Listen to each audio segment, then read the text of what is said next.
It is the year 2040 and the world is so advanced people only work when they want to. At the National School for Advanced Medicine, Rado was working as a medical student alongside his childhood crush Alyssa. He reveals to her that he's been diagnosed with a life-threatening disease, and in order to cure it he will have to undergo a cold sleep which will essentially freeze him for 5 years. It is then Rado confesses his true feelings for Alyssa and asks her to wait for him. And just moments later he heads to the cold sleep facility along with his siblings, named Maharu and Ryu. In the facility, his doctor assures him that they will keep him nice and healthy during his cold sleep. And Rado is happy that he got the doctor he wanted. Alyssa comes to say goodbye and Rado gives her a necklace, saying that she can give it back when he wakes up. Soon after he's placed in the tank and his siblings come to bid him an emotional farewell. While the tank slowly fills up, Rado is trying to comprehend the fact that the next time he wakes up years will have passed and he's afraid of being left behind. Just before passing out, Alyssa says she will wait for him and he puts his hand against the glass before finally drifting off. The next thing he knows he wakes up seeing a Walmart version of Alyssa, named Mira Sue, along with a group of nurses who seem thirsty for him. Sue tells him it's 2045 and after a quick checkup the blushing nurse reveals he's fully cured. Sue then asks Rado to come with her and she'll explain everything that happened while he was unconscious along the way. Sue informs Rado that she's his dedicated attendant, there to see to his needs and handle any contact with the outside world. Rado is confused to why he would need such a thing, until Sue explains the tragedy that happened 4 years ago. While he was in the cold sleep, a new type of virus broke out called the MK virus, otherwise known as the male killer virus, and it spread around the world faster than COVID, with the infected dying within 3 days of contracting it. The world has started to collapse as the population has decreased by half. I am inevitable. And several technologies, including food production, have been lost as they're too hard to maintain. In disbelief, Rado jumps out of the car and is quickly surrounded by women who can't believe there's a male in front of them. Sue catches up to him and tries to explain the situation once again. 99.9% of males have been wiped out and only a few others remain in a cold sleep. And she reveals to him that he is number 2 of the 5 remaining males left in the entire world. All of a sudden a woman throws herself at him while screaming, "Oh my God, it's a man." A guard takes care of her and the reality begins setting in. Sue explains that all the unsatisfied women around him would accept to mate if he wanted to, and pleads him to do so at some point for humanity. Later, Rado discovers via an old broadcast that the world is now ran by the International Union Governed by Women, otherwise known as UW. Sue tells him that those who are immune to the MK virus need to have as many children as possible or it's likely mankind will go extinct. Still in shock, he asks if artificial means of conception will work. However, Sue reveals that they have conducted all the possible ways. For some unknown reason, only the natural way of creating a new life works. Unable to process what the hell is going on, he is grateful to be reunited with his sister and sees his brother who is undergoing a cold sleep like he did. He also learns that Alyssa has been missing for a long time. Upset by all the revelations, Sue tries to develop plot with him, but Rado refuses because he can't stop simping for Alyssa. Upon witnessing Sue fail her mission, Naniko asks her if she wants to have number 1 seat instead, but Sue says that he smells like a RuneScape convention, so she could never do it with him. The following day, Rado is offered more plots to develop, but being the sworn simp he is, he continues to refuse them all. Sue stops trying to force things on Rado, but she makes him understand that he has a responsibility to do in the world. She then shows him all the certified women she can have sent to his room.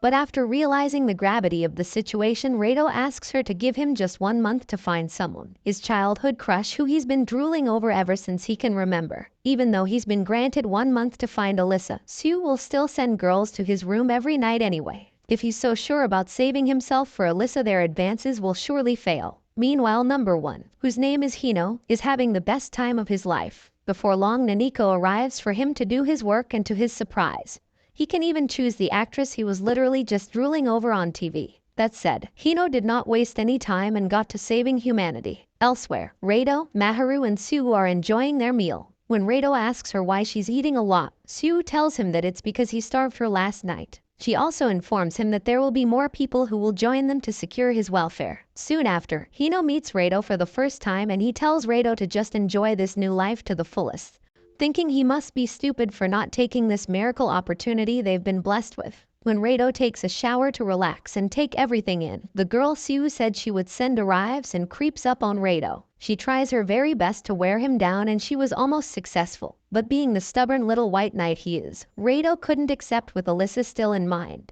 When Rado woke up he saw Akane passed out on the couch before noticing a little green-haired woman tucked underneath his blanket. She introduces herself as Sui and moments later, Rado along with his attendants proceed with today's schedule until a grizzly bear breaks into the facility. Luckily, Sui saves the day as she became possessed by Ronda Rousey and isekai'd the bear with a single leg kick. After that, Sue takes Rado to Alyssa's lab where he learns that she was researching to find a cure for the MK virus. Rado reminisced about his childhood moments with Alyssa like when she vowed to become a great doctor to find a cure for her dog's illness. That said, Rado decided to help find the cure for the MK virus himself. Moments later, a worldwide live broadcast was made for Rado to declare his mission to find a cure for the MK virus while offering words of encouragement to the public. Elsewhere, a disguised Alyssa watches the live broadcast.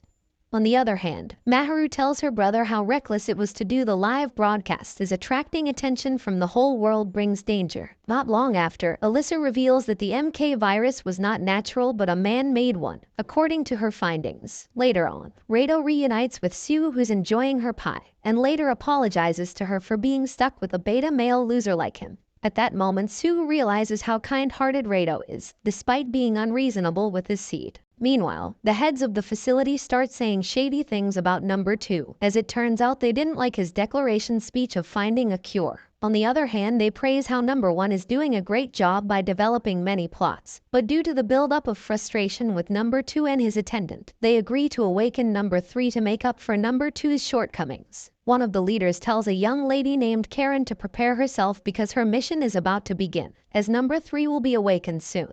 Upon hearing this, Karen excitedly tells her the life of the luckiest boy on Earth is about to begin. Back in the year 2040, number 3 was just a typical nobody high schooler who was working as a Discord mod for free. However, just like any movie on Netflix, nerdy students like Shota are bullied in school. The girls were repulsed by him and he would be humiliated almost every single day. And as unfortunate as it seems, nobody dared to help him from his bullies. Despite being a sweaty Discord mod, Shota is great at the piano, which is why his music teacher has a very soft spot for him, or two. When he went to the hospital to get a checkup, he was fatefully diagnosed with the same disease as Rado and Hino, so he also underwent a cold sleep resulting in him being number 3. When he attended school for the last time, none of his classmates cared that he had a life-threatening disease. After school, one of his bullies came out of the bushes with a girl and knocked him to the floor. The bully said, "I heard you were going to the hospital. Sorry, you'll die a virgin." They even spit on him, making him rage inside because he can't do anything back. At home, he curled up on his bed and wished for a better world, but to add more fuel to the fire. When it is time for him to undergo his cold sleep, none of his family came to bid him farewell. Just before losing consciousness, he says, "I hope the world can be a little kinder when I wake up."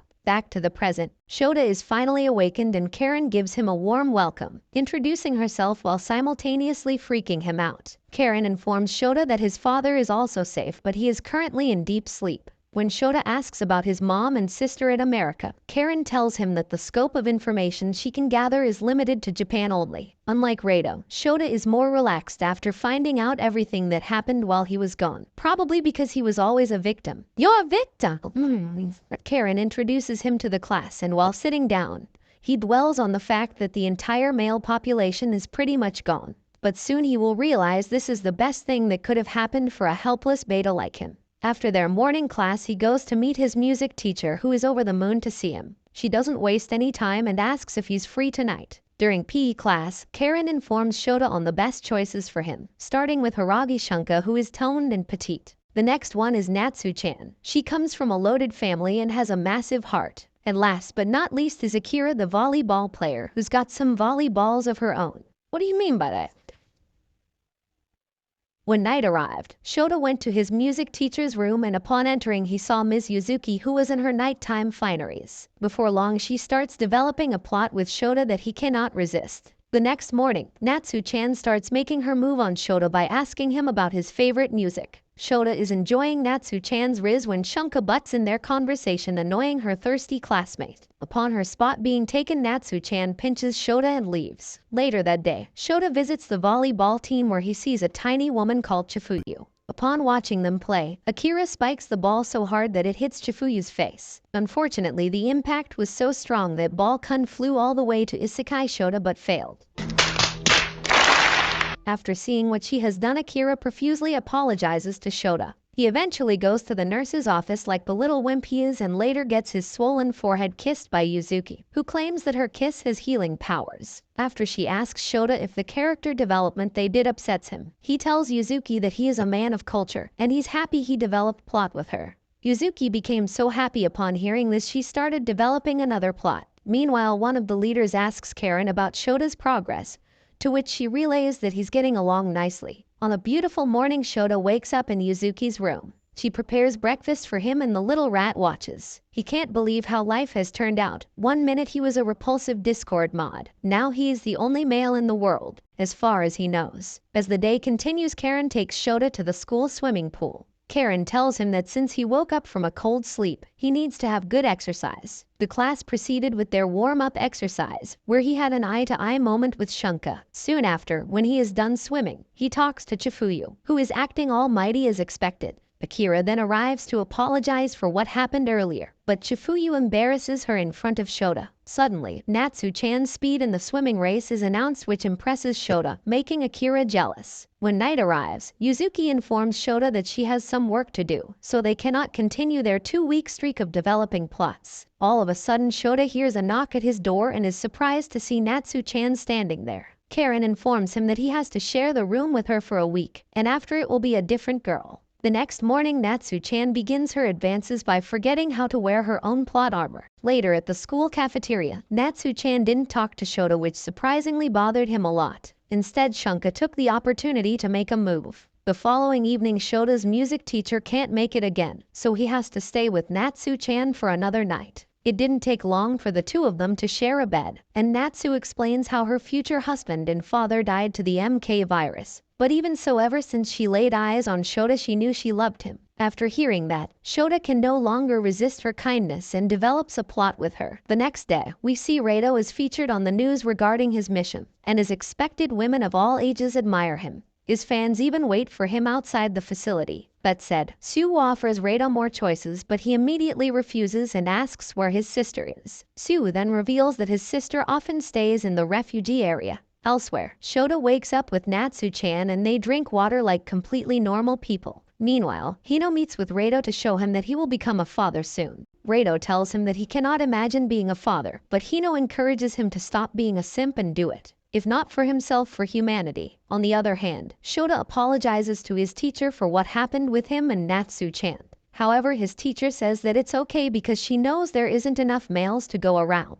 After school, Shota confronts Karen about the truth regarding the MK virus and his role in that school. It turns out that he is intelligent enough to figure out that everything happening in his school is just a show, and that they purposefully gathered girls they thought he'd like to continue humanity with, which Karen confirms to him. With the reality of the school being revealed to him, all his classmates remove their plot armor in front of him. Meanwhile, the leaders of the facility express their satisfaction with number 3's development. However, they are still upset with number 2 for not fulfilling his role. As Reito's research days at the facility continue, he meets a strange researcher called Maria and a very strict attendant named Katagiri. Moments later, Sue calls Reito because the leaders have an announcement to make. It turns out that Sue will be replaced by Maria and Katagiri. Katagiri tells Reito that it's his fault Sue was forced to leave. She explains that his refusal to develop plot with anyone made Sue fail her mission. She even revealed to him that while she permits him to try and find a cure for the MK virus, she will restrict his freedom if he does not fulfill his other responsibilities. Not long after, Katagiri approaches Sue and begins insulting Reito to her face. But Sue tells her that she is wrong about him because he's a man with dignity and he has a strong value for respecting women. Sue then leaves Katagiri, which irks her a lot. Later on, Reito and his attendants ride a train to Cayman City. Along the way, Maria spills juice on her clothes, so she goes to the bathroom, and Reito waits outside where the two exchange thoughts about the virus. Maria reveals that Cayman City is where the first victim of the MK virus appeared.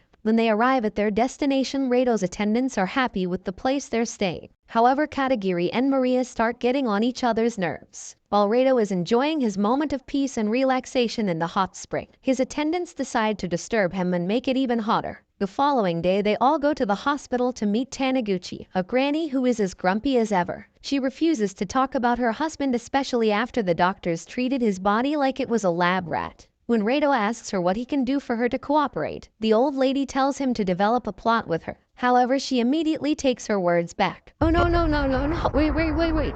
Why? Maria explains to Rado that her husband was the first MK virus victim. And that same night we see Taniguchi secretly contact Alyssa and tell her that Rado was there. She asks why not meet with him, but we don't get to see her response. The following day, the grumpy old lady realizes that Rado is special because he stayed loyal to Alyssa despite having unlimited options. Although she advises him to stop looking for cures and create children, Rado tells her about his long-lost love Alyssa, which she already knows about. When the night arrives, Sui allows Rado to have a peaceful bath. Psych. Unfortunately for Rado, some girls arrive, prompting him to hide inside the sauna where he meets Chloe, a foreign girl with a big heart who puts Rado's temptations to the test. Moments later, Chloe falls unconscious. However, it's just a show to test Rado for the second time. His attendants get the wrong impression and begin to think that he's started making moves of his own without letting them know. The next day, Taniguchi gets Rado to buy her favorite bread. After that, she requests some private time with Sue and asks her about Rado.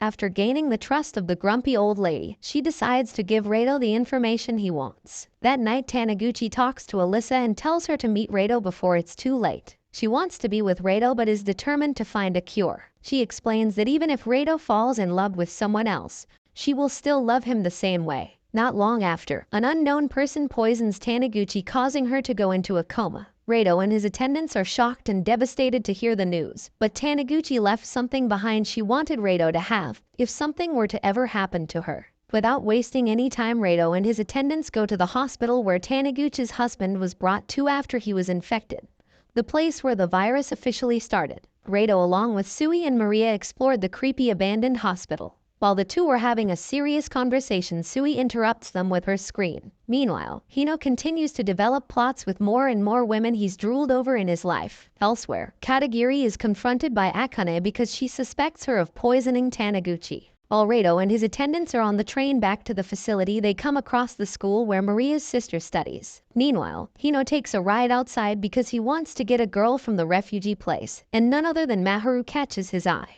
Rado's sister. Hino tells Naniko that he wants to develop some plots with her. At the train station restroom, Rado found a hidden document in Taniguchi's photo which contains a file on how to make the MK virus. He remembers how Alyssa said the virus was most likely man-made, and now with this information he can learn about the virus and make a cure. With all the facts gathered, Rado finds it hard to know who he can trust among his attendants. Later, Rado learns from Maria that the government gave her a tiny budget to research the MK virus with, and this is because they want her to focus more on food production. Their conversation is interrupted when Katagiri and Naniko arrive to inform Rado that Hino wants Maharu to be his mate. Maharu refuses, so they ask Rado to have a word with Hino personally. Hino refuses to give up and tells Rado to at least set them up on a date, to which he reluctantly agrees. Soon after, the leaders start talking about fights happening in the refugee area, and Katagiri suggested using number 2 for help. Not long after, Akane and Maria talk to Rado in the shower. They explain that this is the only way to avoid suspicions when talking about the MK virus. Akane knows he has some classified information about it, and warns Rado of the danger that his pursuit entails. Katagiri suddenly arrives and they all act like they weren't doing anything but developing plots. Katagiri approaches Suhu again to confess her love, but Suhu tells her that she doesn't want a girlfriend making her leave. The next day, Akane manages to create a hidden base in the refugee area where Rado is tasked to distribute the food rations. When an assassin is about to isekai Rado, Katagiri's sister arrives to stop him.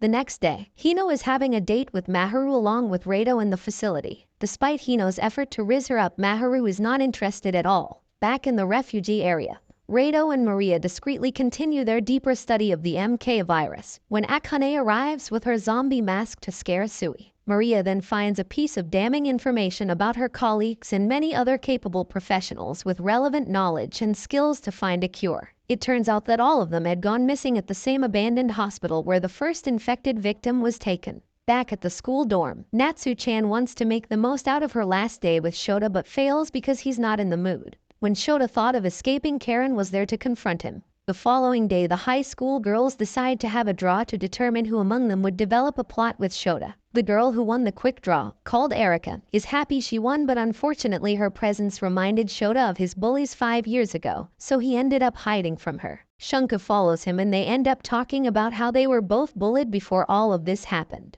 And the two nerds develop a plot since they share a connection. Shota continued to reject Erika, who is jealous he chose Shunka, so he leaves them to argue in his room. When Shota starts missing his music teacher, he crosses paths with Akira, who comforts him. The next day, Shota sees Akira inside the gymnasium and she invites him to go in the stock room with her, where she starts working on Shota's character development. Little did they know that Natsu-chan was just outside. The next day, Karen wants him to kiss Erika, but he just fell to his knees, causing him to get bruises on his palm. He was then sent to the clinic to get checked, and after the nurse is all done, 3 of his classmates arrive to make him feel better. Karen meets with a transfer student called Hoshino and remarks how Shota is handling things like a king. We then see Shota have a moment with Chifuyu, who confessed her interest in him. However, when she makes her advances, he turns them down. Not long after, Karen informs Shota that his teacher has left the city, which upsets him greatly as he didn't even get to say goodbye. The next morning, Karen prompts him to develop more plots, making Shota unleash his true Discord mod personality. When the next day arrives, Karen calls the attention of everyone to introduce Hoshino as their new classmate, which is a shock to Shota.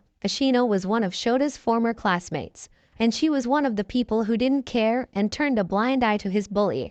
Understandably, Shota holds a grudge toward her, so when Hoshino asks for his help, he realizes he can just toy with her. Not even her classmates treat Hoshino in a good way, refusing to acknowledge her as their classmate because of her age, which upsets her. Meanwhile, Karen lets Hoshino attend their class, which is questioned by Shota. But Karen explains that Hoshino is only doing it because she wants to be a part of the UW. Shota sees her desperation, so he plays along. The next day, Shota embarrasses Hoshino in front of all their classmates for how she treated him 5 years ago. Elsewhere, Rado wants to go back to the hospital to find an answer for their problem. Meanwhile, Karen asks about number 2 and the leader tells him that he still refuses to do his duty. They talk about the possibility of them knowing something that they don't. That said, Karen asks the leader if they are still safe where they are. The next few days and nights, Shota continues to enjoy his school life, making Karen very happy. On the other hand, Rado along with his attendants return to the hospital the next morning. Some new foreign people arrive in Japan and Chloe seems to be their spy and leader. Their arrival alerts the leaders because they don't have much information about them,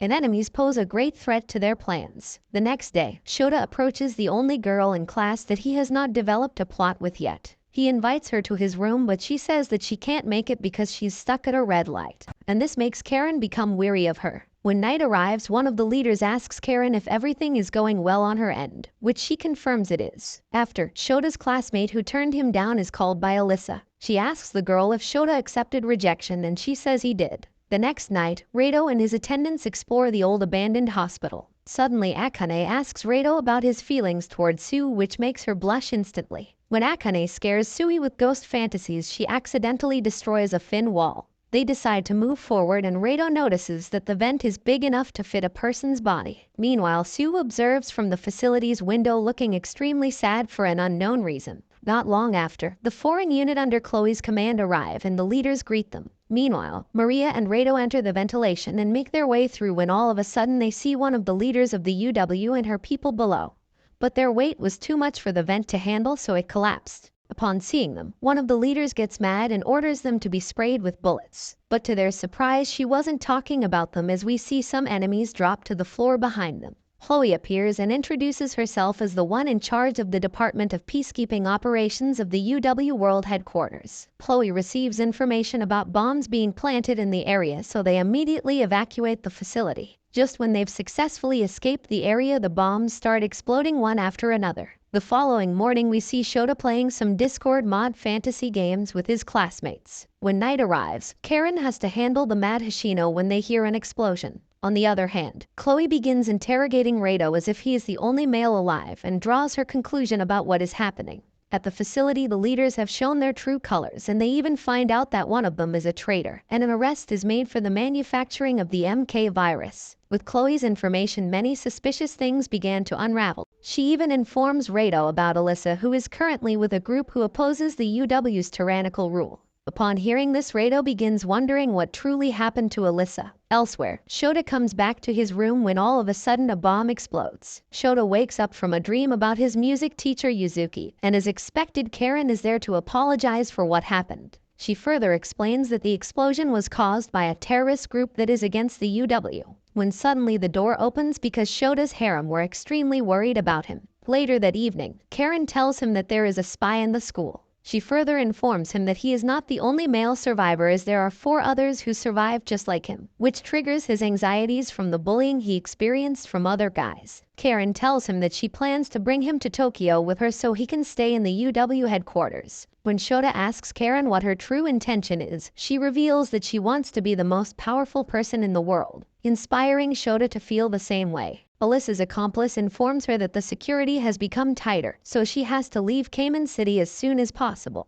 On the other hand, Alyssa and the rest of her group awaken number 4 just moments later, and at that moment one of the leaders orders them to gather all the numbers at the main headquarters. Chloe tells Rado and his attendants that Alyssa's group are the ones who took number 4. Katagiri and Chloe then had an intense argument when the topic of tyranny was brought up. However, Chloe's argument made more sense, making Katagiri realize she was wrong. When Rado asks Chloe about Alyssa, she shows him the photo of her in which she seems to be one of their leaders. That said, there is also a traitor among Alyssa's group. After processing all of this, Rado asks Chloe what the plan is. Chloe tells him that they have to deal with number 1 because of his proclivities, but Rado tries to explain that despite he knows flaws, he's really an okay guy. However, Chloe tells him that he need not to worry because he will be kept safe. Soon after, Chloe talks to their unknown leader to confirm that they have all the numbers except number 4. Chloe confirms that the plans they have for numbers 1 and 2 have been stopped, and moreover they know where number 3 is. Also, number 5 is still in a cold sleep hidden in a local facility. The unknown leader reminds Chloe to be very careful when dealing with the numbers. Chloe then starts acting suspicious, as it seems like they are planning something on their own. Meanwhile, Rado still wonders why Alyssa ended up becoming one of the supposedly bad guys. All of a sudden, Akane arrives wanting to talk to him in private, so they go inside the bathroom to talk. On the other hand, Chloe begins her plans with number 1, and she immediately removes all the girls that could possibly mate with him. Meanwhile, Akane explains to Rado that while she hates her mother, she is actually an honest and hardworking person, so she is sure that she is not the one who manufactured the MK virus. Moments later, Alyssa's group hacked the broadcasting system.